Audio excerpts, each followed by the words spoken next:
Welcome everybody to Daf Yomi 1 week at a time. This is Masechet Kiddushin. This is our first lesson for this Masechet, which is very exciting. Today we're going to have I'm going to give an introduction to the whole Masechet, and then we are going to be reviewing Daf 2 to 9. For those of you who are new, the Masechet always starts on Daf 2, not on Daf 1. As many of you know, it's because we are just continuing. There's no beginning or end to our learning Torah, and therefore we are going to jump right in. So I just wanted to start with a brief introduction to Masechet Kiddushin. What's interesting is that this is the last Masechet in Seder Nashim, right? We have been learning Seder Nashim for a while now. It's fascinating that we're ending with Kiddushin. Kiddushin is going to be the betrothal and marriage. We did we did learn divorce, we learned yibum, we learned a lot of different topics that have to do with the relationships that people are in. And finally, we are ending with Masechet Kiddushin. Maybe at the end, we'll discuss why this is at the end. But I do want to think about what is Kiddushin. So it's important to understand that there are two parts to marriage. There is a rusin, meaning an engagement period, which is done through Kiddushin. Kiddushin is a betrothal. It's not what we call engagement nowadays. And the second part is nisuin, right? The actual marriage. But really, we're going to see that when you do Kiddushin, you're already partially married, in the sense that if you break up a Kiddushin, you actually need a get. And that's what we saw in Gitin. We learned about the idea of getting a get from a rusin, from already being betrothed, versus from nisuin, being married. Just as an aside, nowadays we do Kiddushin at the same time as nisuin. Right, so you can see the picture on the slide is a man giving a woman her ring, and he says, "Harei at mikudeshet li." That is nowadays done under the chuppah as part of the wedding ceremony. In the time of the Mishnah and the Gemara, it was done up to a year before the wedding. So that's just important to understand the difference. So I might use the word engaged. I'll try to use the word betrothed. But if I use the word engaged, it means betrothed in this sense, and not the modern topic, the modern idea of being engaged. The first chapter in Masechet Kiddushin is going to discuss different ways to acquire things. As you'll see when we begin the Masechet, we're going to say that a man acquires a woman, and we'll discuss what that means.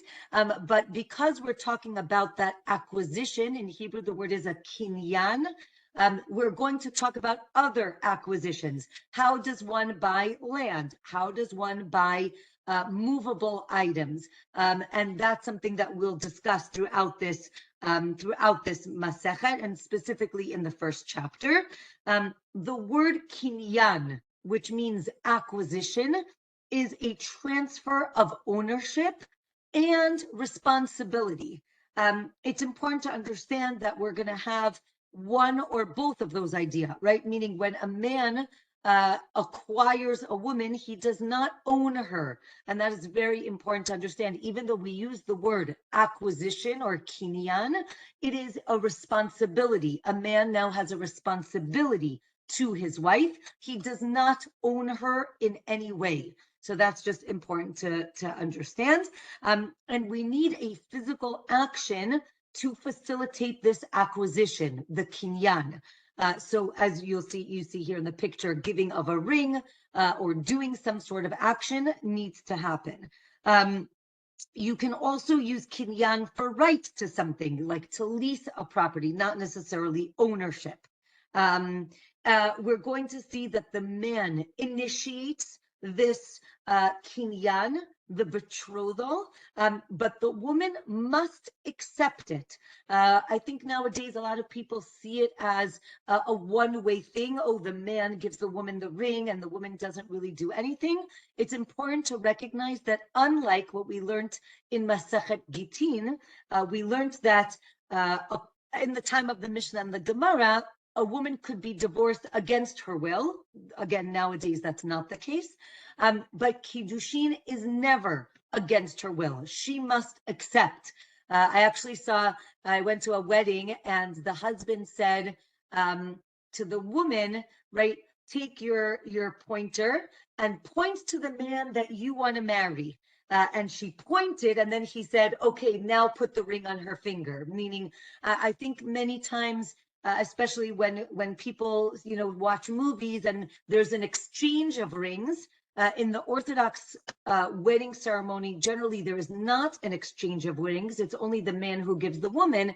I think sometimes the woman might feel like she's being very passive.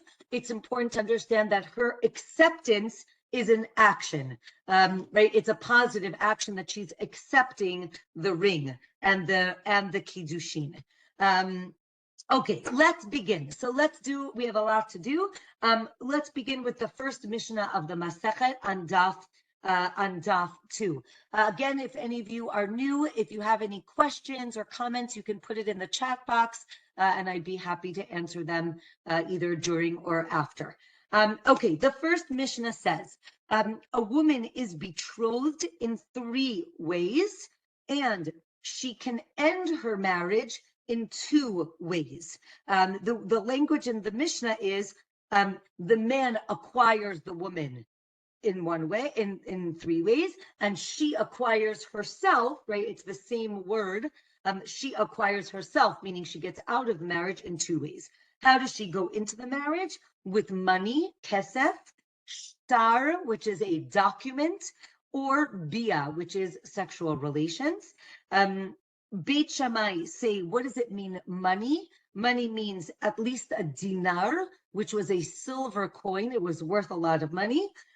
Beit Hillel say, no, the value of the object being given or the coin being given can be a pruta, which is much less, a couple of cents.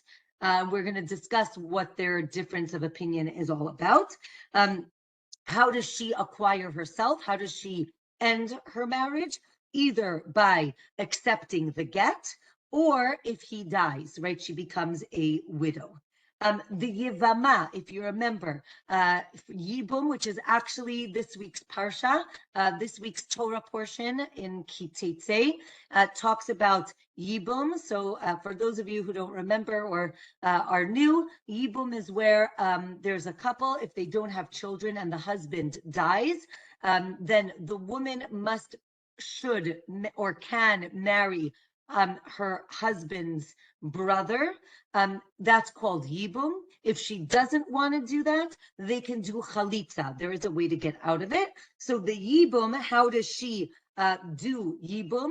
If she wants to marry the brother, she does it through having relations with him. And how does she get out of it? Either by doing chalitza or if the brother dies. So that is the Mishnah. So now let's go through the Gemara. If you remember, at the beginning of a Masechet is usually very linguistics, meaning why do we use certain words and not other words? So the Gemara asks, why does the Mishnah say the woman is acquired, again with a kinyan, as opposed to the woman is mikudeshet, she is betrothed, right? So the Gemara answers one answer, which is because one of the ways is through money, then, or the value of money, which is actually the ring nowadays. So because we're talking about money, we're going to use the word acquired, even though it also is betrothal. And the Gemara teaches us that we learn that a man can acquire a woman. It says ki yikach ish, right? A man will take a woman, acquire her. And when Abraham bought Ma'arat HaMachpelah, the cave of the patriarchs in Hebron, there is a similar language of lakach, right? He took, he acquired. So the Gemara says, because we have the same word of lakach or ki yikach, so we're going to say, just like Abraham bought the land with money, so too a man can acquire a woman with money. Another answer that the Gemara gives is that our Mishnah, our first chapter, uses the biblical word, again, ki yikach ish, and therefore that's the verse, and therefore the word is acquire. The second chapter begins with the fact that a man can be mekadesh the woman, to again betroth, and that is the rabbinic term. So here the Gemara is making a distinction between the biblical term and the rabbinic term.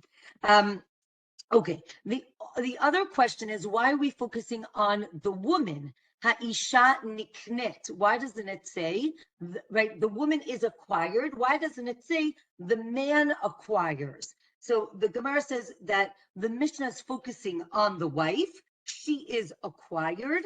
And in the second part, she acquires herself, right? She ends the marriage. It's something she does, not something he does, because one of the things is that he dies. He doesn't do that, right? He just died. And she becomes free from the marriage. Okay, the other question is, it says that she is acquired in 3 ways, and the word is shalosh. Now, shalosh, for those of you who are who like linguistics, shalosh is used for in a feminine terms, right? So if you have a feminine word, so then you would say shalosh. If you have a masculine word, you would say shlosha. So the Gemara says, the Mishnah said that a woman is acquired bishlosha drachim, in 3 ways. So the Gemara asks, why? Derech, which means way, is it masculine or is it feminine? The answer, of course, is going to be it's both. And therefore, we are, Rashi explains that most of the time the Mishnah speaks in the masculine form. So it seems to be strange that our Mishnah is speaking in the feminine. And therefore, it's going to say that because we are speaking about the woman, we are going to use the feminine idea of derech, of a way, and therefore we use the word shalosh instead of shlosha. The Gemara then asks, why don't we use the word dvarim, right, in 3 things? Why does it say 3 drachim, 3 ways? And the Gemara explains that a way is not necessarily a thing, right? So having relations is not a thing, right? Meaning giving money is a physical object. A document is a physical object. Having relations, I mean, is a physical act, but there's there's nothing transferring from one person to the other. Okay. Anyway, so we're going to say that, thank you. Okay, we're going to say that having relations is a derech. It's a way, and it's not a thing, and therefore we use the word derech. There's a nice idea at the bottom of Daf 2, which says that it's the man who looks for the wife and not the other way around. Why is that? So the Gemara explains, it goes all the way back to Adam and Eve, to Adam and Chava, that the man is always looking for the thing that he lost, right? If you remember, God created Eve from a part of Adam, from his rib. So he's searching for his lost, right, a lost part of himself, and therefore he's always looking for her, and that's a way, right? He's always looking for her, and that's also a derech. The Gemara gives other examples of other Mishnayot that have the word either derech or davar, and the distinction is made. Now the Gemara is going to say that chuppah, right, the wedding canopy, is not enough to create betrothal. It's what creates marriage, nisuin, but it does not create kiddushin. So it's important to understand, as we mentioned, kiddushin is only these three ways: money, a document, and having relations. That is the only thing that can betroth the man to the woman. Okay, so let's talk about kesef, money. What does it mean, kesef? So the Gemara teaches us on Daf 3 that a father can marry his daughter off, his minor daughter, and if he does that, he gets to keep the money. The daughter does not; she's a minor. The father has that right, and the Gemara says just like he has the right to sell his daughter as a maid servant, and when she goes free at age 12. No money is given to her when she goes free. But again, the father does get money when he betroths his daughter to someone else. That's only if she is a minor, and even when she is a na'ara. Na'ara, I guess we would say, is a maiden. It's from age 12 to 12 and a half. Once a girl reaches, a woman reaches 12 and a half, she's called a bogeret, an adult. So those are the three stages. Under 12 is a minor, 12 to 12 and a half is a ne'ara, like a young maiden, and then 12 and a half is an adult. So we see that the daughter, let's say the daughter works, all the money goes to her father, right? Her father has the right to revoke her vows. We saw that in Masechet Nedarim. And therefore, the father does get, right, anything that is paid to the daughter if she's a minor, then the father acquires that as well. Daf 4 tells us that, and we're going to see this often, we're going to compare betrothal, marriage, to, and again, not in an offensive way, just in a technical way, to slavery, right? So the father can marry off his daughter. He can also sell his daughter to be a slave, a maid servant. Again, these things are parallel. They are obviously very different.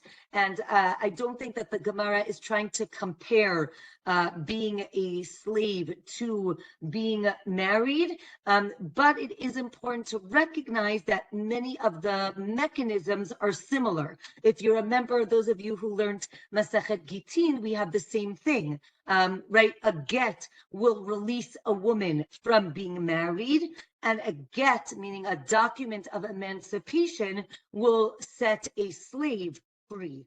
So again, parallel, different, but similar in certain ways. So that's just important. We're going to go back and forth a few times between those concepts. So here on Daf 4, when we're discussing a father having the right to sell his daughter as a maidservant, and the father having the right to betroth his young daughter. It's also important to understand when we talk about selling his daughter to slavery, this is temporary. Generally, it was done. It's not like when you read books or hear about slavery. It's not like indentured servitude that's forever. Generally, the idea was that either the master or one of his children would marry the girl eventually. That was generally one idea. Another idea is that as soon as the girl turns 12, she goes free. Again, she can marry someone in the household, but if she doesn't want to, we'll see this later on in the Masechet. If she doesn't want to, she goes free. So that's also just important to understand. Slavery for Jews is limited. Again, for a man, it's 6 years. For a girl, it's till age 12, and then she goes free. So that's just slavery in general for in the time of the Mishnah. Okay, so let's keep going on Daf 4. Okay, so here the Gemara continues to tell us that Jewish slaves owned by a Kohen, normally they can eat truma, right? The sanctified food that they get from other people. The Jewish slaves owned by a Kohen do not eat truma because they're not really owned by the owner. They're not seen as his property. However, non-Jewish slaves do eat truma, right? They are seen as property. Okay. We said Ki yikach ish, right? That's the verse when a man acquires a woman. We use the word acquire to teach us that it's money. As we said, it's learned from the buying of a field. And it is not learned from the buying of a maidservant because maidservants can only be bought through money. A woman can be acquired also through having relations. The master is not allowed to have relations with the female, the young maidservant. That is not how he acquires her. And as we said, the yivama, right, a woman doing yibum, is acquired through having relations. So the Gemara is going to keep going back to similarities and differences between these three ideas. Okay, again, ki yikach, he needs to acquire her. She cannot give him money to betroth her, right? It can't go in the other direction. Okay, let's go to daf number 5. Let's talk about shtar. Shtar is a document, a contract. So how does it work?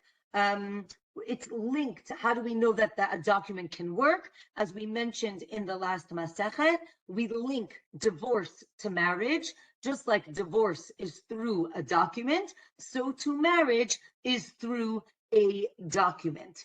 As we said in the last Masechet, divorce is, again, a permanent separation between the two parties, and it is only by a document. You can only get divorced with a get, not with money or any other mechanism.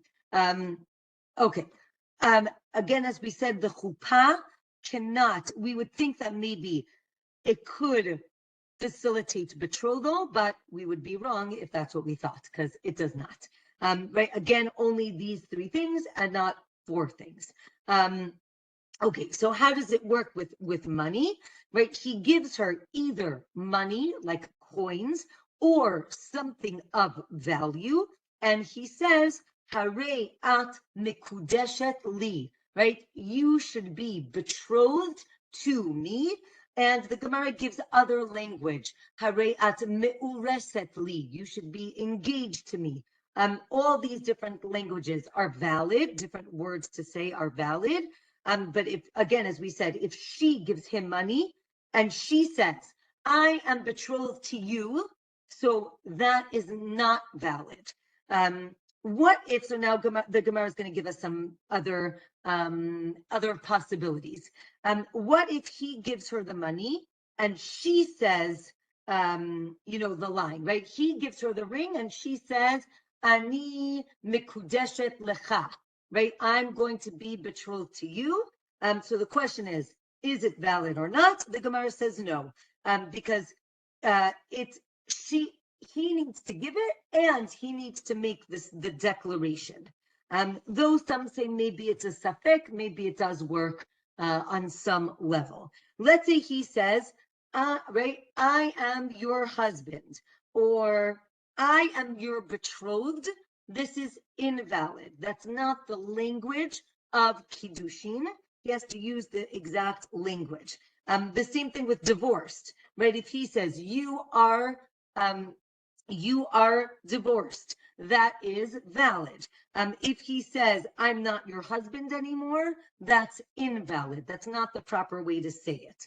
The Gemara discusses about partial statements. That's called a yad, like a hand, but it's like a handle. Like it's not the real thing, but it's like a little bit removed. So a partial statement, there's a machloket if it's valid or not.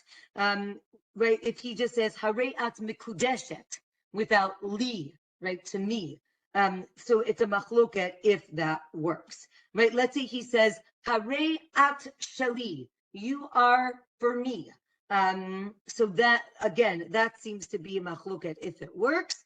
Daf 6, other terms of kiddushin, right? You should be separate and only for me, or only for me, like different terms based on different verses. And the Gemara says that many of them are valid if they're based on a verse that is used.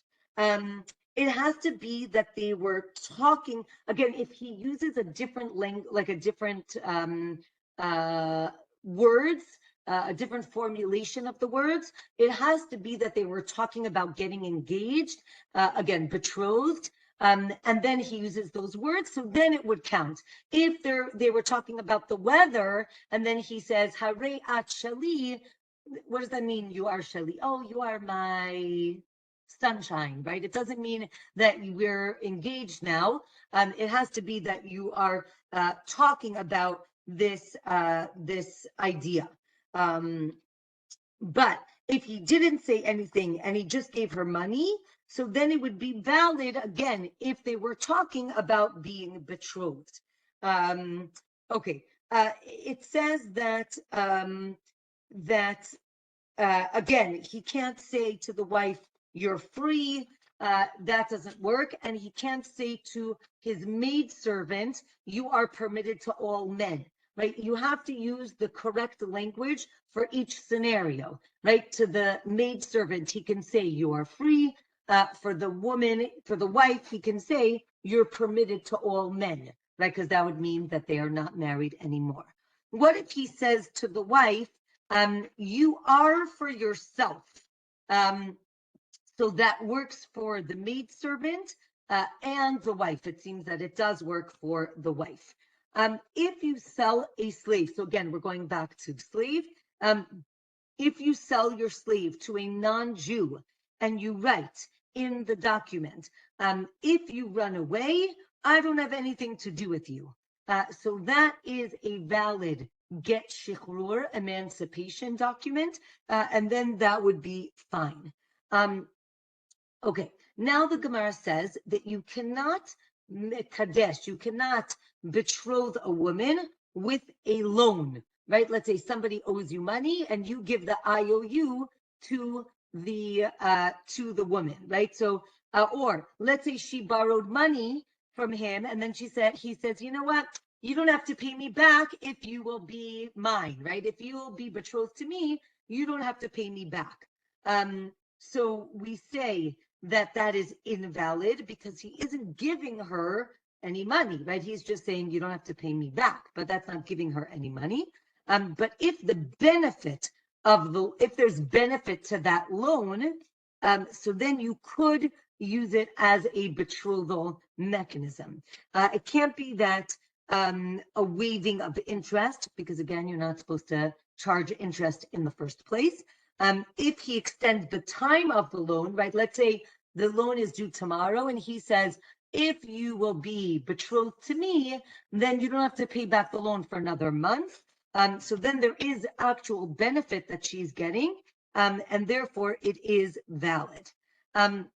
If, let's say, the woman needs to return the money, right? Let's say he says, you can have, right, here's $100 bill. And he's like, oh, do me a favor, can you give the money back to me when we finish? So then that's not valid because he needs to give her something. But, okay, so let's see. So here the Gemara talks about a gift that you have to return. Is that called a gift at all, right? Do I say, oh, but you did give me a gift for a certain amount of time?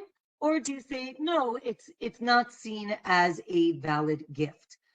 If a woman says, give me 100 zuz, right, 100 shekel, then, she says, give 100 zuz to so-and-so, right, to my neighbor John, and then I'll be betrothed to you, right? So instead of, she's not receiving the money, she's directing where the money should go. So the Gemara says this is valid, right? Even though she didn't get the money, but she tells him what to do with it. So then that is valid. This is just like a guarantor, an arev, who signs on a document because he binds himself, or that person binds themselves to a loan, even though they're not getting any direct benefit from that loan. Let's say an agent is sent to betroth a woman for somebody else and uses his own money and says, take this money and be betrothed to so-and-so, right? So-and-so sent me, but I don't have the money that he gave me. So I'm going to give you my own money and then you'll be betrothed to him. So then it does work. And it shows that a third party can facilitate this mechanism of betrothal. Okay.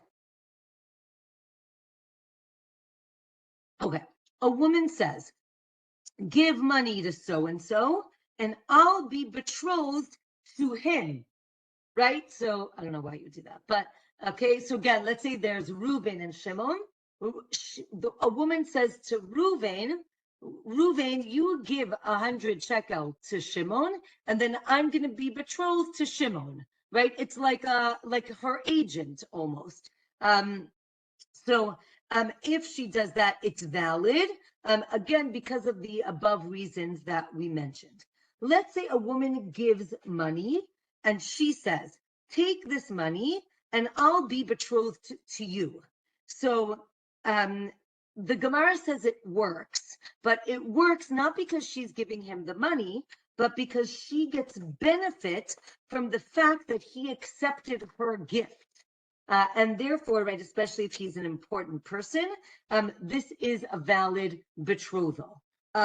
In all of these cases work in monetary matters as well, meaning if you're repaying a loan, so then this also works. And here on Daf 7, we have a very famous line in the Gemara, which is in Aramaic. So I'll just read it and then I'll explain. Tav ulemetav tandu, mile metav armelu. And it basically means that a woman will always rather be together, meaning be married, than be single, meaning the woman always wants to be married. She does not want to be alone or single. It's very important to understand that in the time of the Mishnah and the Gemara, and even 100 years ago, being a single woman was very difficult in society. You didn't necessarily have a job, a means of financial security, and therefore the Gemara tends to, when there is a doubt, will say that the woman always wants to be married. Again, we've seen in previous Masechet that there are women who are in not good relationships and they do not want to be in that relationship. But in general, the concept, the idea is that the woman wants to be married. And therefore that affects different, when we're in doubt for different scenarios. Let's say the man says, I want you to be mikudeshet to half of me, right? So does that work? The Gemara says yes. But if he says, I want to betroth half of you to me, right? So half of the woman, that is invalid. The Gemara explains because a woman cannot be mikudeshet to two men, but a man can be, we know in the time of the Mishnah and the Gemara, he can be mikudeshet to more than one woman. Therefore, she could be mikudeshet to half of him. Halachically, or in the true sense of the word, it doesn't mean that they're only half married. There's no such thing. They're completely married, but it is a valid way of betrothing a woman. Don't do it, but it's fine. Okay. Again, you cannot lekadesh. You cannot betroth half a woman. There's no such thing. You have to lekadesh a whole woman. What if he says half of you will be right betrothed with this half a penny, and the other half of you with another half a penny? Do we say that it combines? Right? What if I say half of you with this pruta, which is the lowest amount of denomination that works, and another half with another pruta? Does that work? All of these are ends with teku, meaning we're not sure the answer to these questions. What if someone says, one father says to another, two of your daughters will be betrothed to two of my sons with this pruta. Now, again, pruta is the lowest amount, but now he's facilitating two couples with one pruta. Right? Do we say that that works or not? Again, teku. A lot of these are going to be teku, which is a little unsatisfactory, but that's the way it goes. Right? What if a man says, I want to betroth your daughter and buy your cow with this pruta? Again, the same coin, doing two different things. Again, teku. What about your daughter and your land? How about that? Also teku. What if a man betroths a woman with a piece of silk?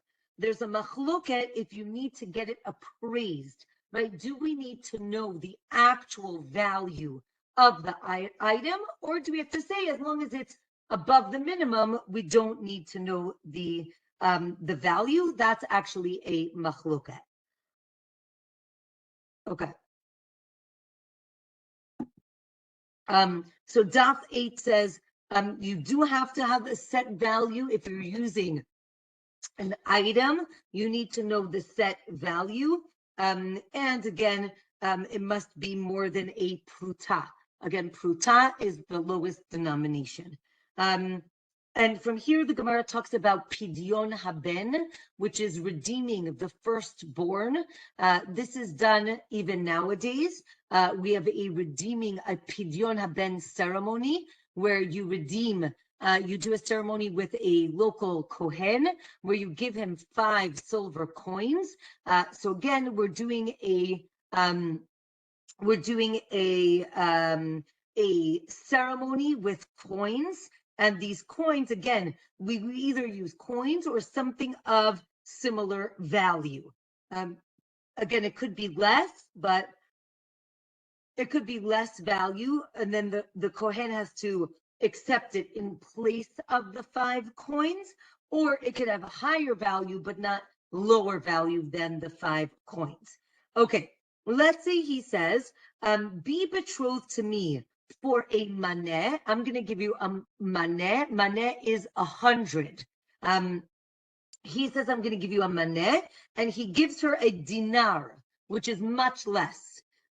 So it is valid. It's a valid betrothal. And he still needs to pay the difference between the dinar and the maneh. But the Gemara says it's like he said it on condition, and therefore it is valid. Let's say he says again, be betrothed to me with a maneh, and he starts counting out. 1, 2, 3.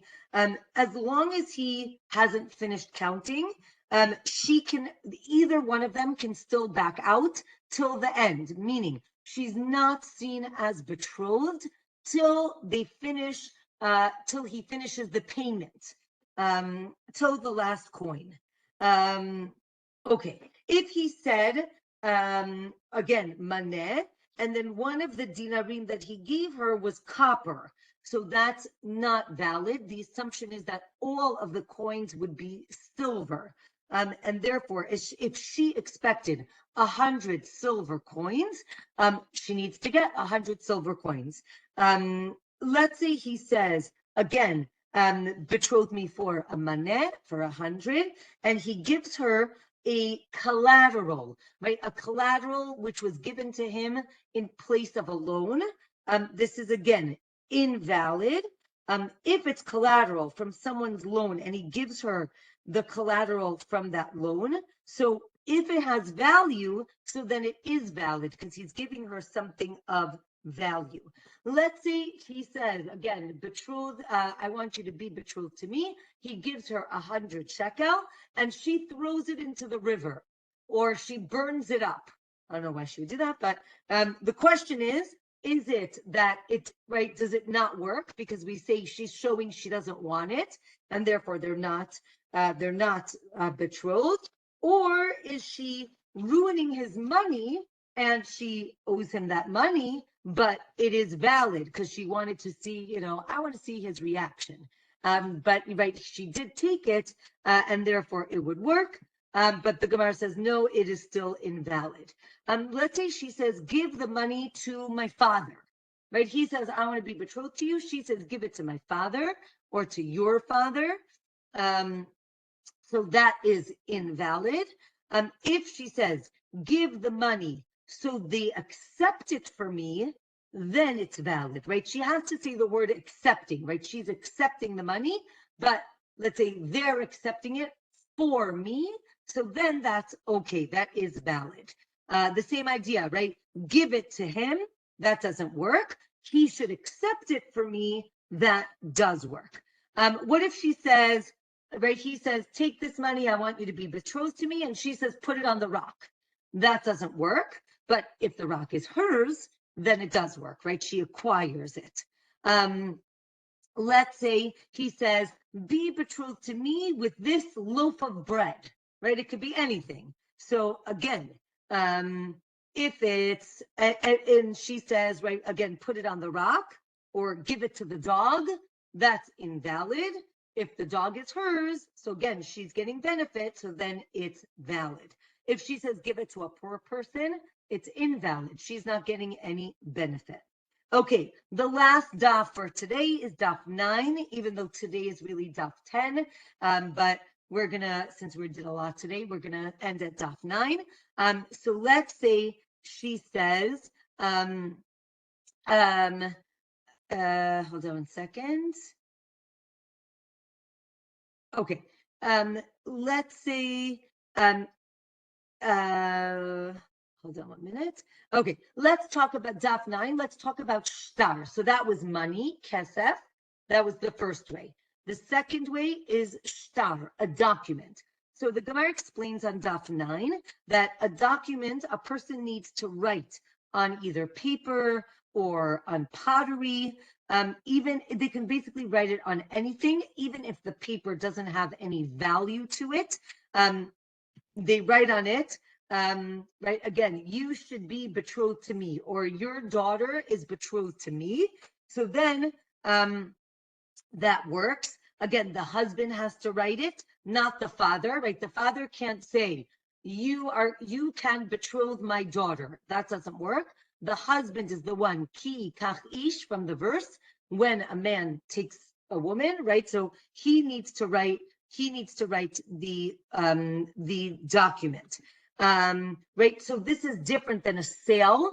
When there's a sale, it's the seller who writes, right? You can buy my land. Here, as we said, it's not a sale. It's the husband who writes the document and not, let's say, the father or the woman. Right? We're focusing here on the husband. The father or the daughter can accept the document. If she's a minor, she has to do it with the consent of the father.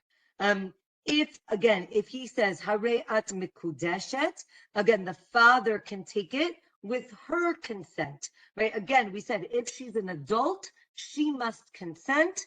If she's a minor, her father does it for her. But as we said, there always needs to be consent from the woman. The document is written, and here the Gemara says it does not need to be lishma. Lishma means with intent, as opposed to, if you remember, get needed to be written for a very specific couple, for this husband and this wife in this place. This document does not have to have that particular intent. So again, the Gemara says, is it like a get and needs lishma and needs intent, or not, it's something different and it does not need it. So actually, it seems that it does need to be lishma, but it could be without her consent, meaning it could be written without her consent. There's a machloket if that's true or not. The Gemara says that it actually has to be written with both of their consents, or that is not the case. Okay, from here, the Gemara, that's shtar, so that's way number 2. We had money, kesef, shtar, document, and the third way, which is bia, having relations. So that this is also based on a verse. It says that a woman is called a beulat baal, right? A woman, a wife, is called the one that the husband has relations with. And therefore, relations does facilitate the marriage, meaning here it's betrothal. This is learned from Sarah. She's called Beulat Baal, which means she was, had relations with her husband, and therefore that makes it a valid betrothal. However, as I mentioned before, a Jewish maidservant cannot be acquired with relations. However, the Yevama can, right? And as I said, we're going to go back and forth from a regular wife, a maidservant who's presumably a minor, and the Yevama. So those are our 3, women who are being acquired in different ways. So the Gemara tells us that if there's a relationship that cannot have relations because it is prohibited for them to have relations, so then they cannot be betrothed, because part of the betrothal could be having relations. And I think with that, we are going to end. I think I'm going to open it up to questions or comments, since we're at the very beginning of a Masechet. If there were some terms that were unclear, or if someone has any questions, I'd be happy to answer them. And we will continue Daf 10 next week, regular time and regular day. So just want to wish everybody a Shabbat Shalom. And I'm going to stop the recording and then we can continue discussing. Thank you, Rabbanit.